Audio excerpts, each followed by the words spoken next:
This is your GPS for conservative values. You're listening to The Good Political Shepherd.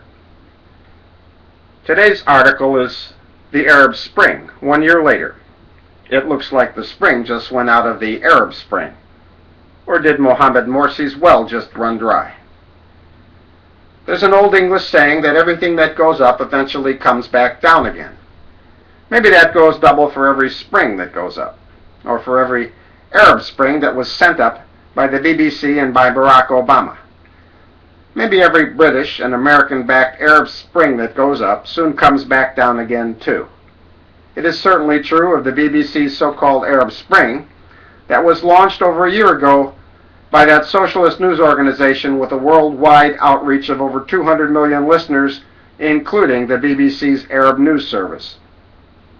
What goes up comes back down again is also true of Egyptian President Mohammed Morsi's popularity. He was the first Islamist president of Egypt, and he was backed by both England and by our American president. It appears that on the anniversary of his first year in office, his popularity rating has just come back down again with a big kaboom. And sooner rather than later, too. Or should I just say that the Arab Spring just ran dry? His Arab Spring just ran dry, that is. It would be an appropriate use of the metaphor. The Muslim Brotherhood, and now their very unpopular leader, Mohammed Morsi, have both lost favor in the eyes of Egyptians over the past year. Millions of his fellow Muslims were protesting all across Egypt and calling for him to resign, but he would not. They did not like it when he tried to strip the Egyptian Supreme Court of its powers and make himself a king a few months ago. Apparently, there were no sleeping elephants in Egypt. The people did not forget how he tried to make his word reign supreme in Egypt with no judicial oversight. The opposition to Morsi was especially strong in Cairo, the capital city, where it could be seen in Tahrir Square, the place where the revolution first began that put him into power and ousted former Egyptian President Hosni Mubarak.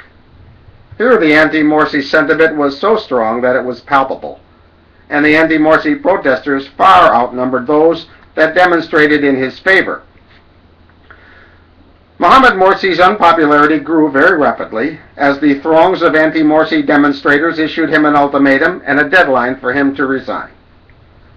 This was followed by the Egyptian army giving President Morsi an ultimatum of their own, which called for him to resolve his differences with the protesters within 48 hours or else they would intervene, which they did.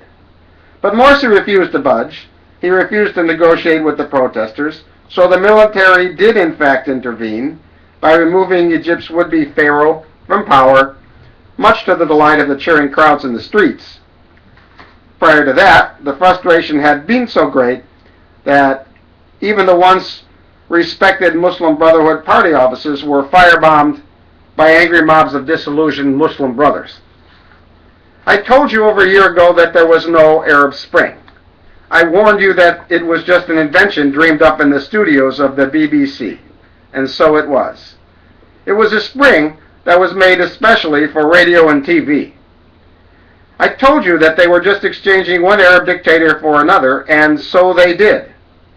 But Mohammed Morsi's undoing came just months after he declared himself to be the supreme authority in the land, and his word beyond any judicial scrutiny for the purpose of passing his Muslim Brotherhood-backed Egyptian constitution. His word became the ultimate and final authority on whatever was constitutional or not in Egypt, and no court in the land nor legislative body could overrule his executive authority. That was the beginning of the end for Mohammed Morsi. Yesterday, the anti-Morsi crowds in the streets of Cairo who once supported him gathered again and called for him to resign, and they gave him a deadline to leave office, or they were threatening to call for a nationwide boycott. That drew the military's attention, since they are heavily invested in the Egyptian economy. However, Morsi still had no plans on going anywhere, and his resolve showed no signs of weakening. That's when the Egyptian military stepped in and removed him from power, arrested him and ordered the head of the Egyptian Supreme Court to be sworn in as the interim president. The same head of the Egyptian Supreme Court who Morsi had tried to upstage only months earlier is now the interim president of Egypt, in a huge turn of events that would make any reasonable person shake his head in disbelief. I wonder, now that Mohamed Morsi's gone, if the BBC has any plans of renaming their so-called Arab Spring what it really should have been called in the first place. That is, the Summer of Muslim Discontent.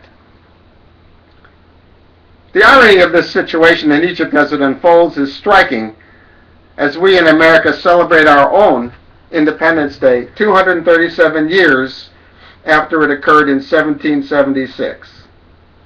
Barack Obama is threatening to cut off military aid to the Egyptian army, just the same way he did 1 year ago when he ordered them to stand down and let the Muslim Brotherhood-backed revolution overthrow the government of former Egyptian President Hosni Mubarak.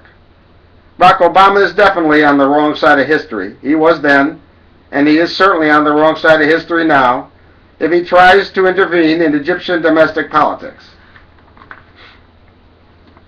or if he tries to exert any foreign pressure on the Egyptian military to do anything other than what the people of Egypt actually want their military to do. The Egyptian military just removed a would-be dictator who only a few months ago tried to make himself a king in Egypt, like some kind of modern-day pharaoh. Barack Obama and the BBC barely made a peep when Mohamed Morsi tried to do that. Now, the people of Egypt have spoken loud and clear, and Barack Obama should just sit down and shut up and mind his own damn business. That goes for the BBC as well. The significance of all of these events occurring in Egypt around our own 4th of July holiday should not be lost upon our leaders in Washington. They have passed laws, and they are in the process of passing more laws that are not what a majority of the American people want. These bills are thousands of pages long, and they have not even fully been read yet nor understood by a majority of our elected representatives in Congress. These are laws that were written largely by lobbyists in the insurance industry, as was the case with the Patient Protection and Affordable Care Act, or by Hispanic pressure groups, as is the case with the Pathway to Citizenship bill, which is now working its way through Congress. It is time for all of our leaders in Washington to take notice of the power of the people in Egypt. Maybe we need a Tahrir Square of our own right here in America in order to convince our leaders to start doing the right thing. That's it for today. Thanks for listening. This is your good political shepherd.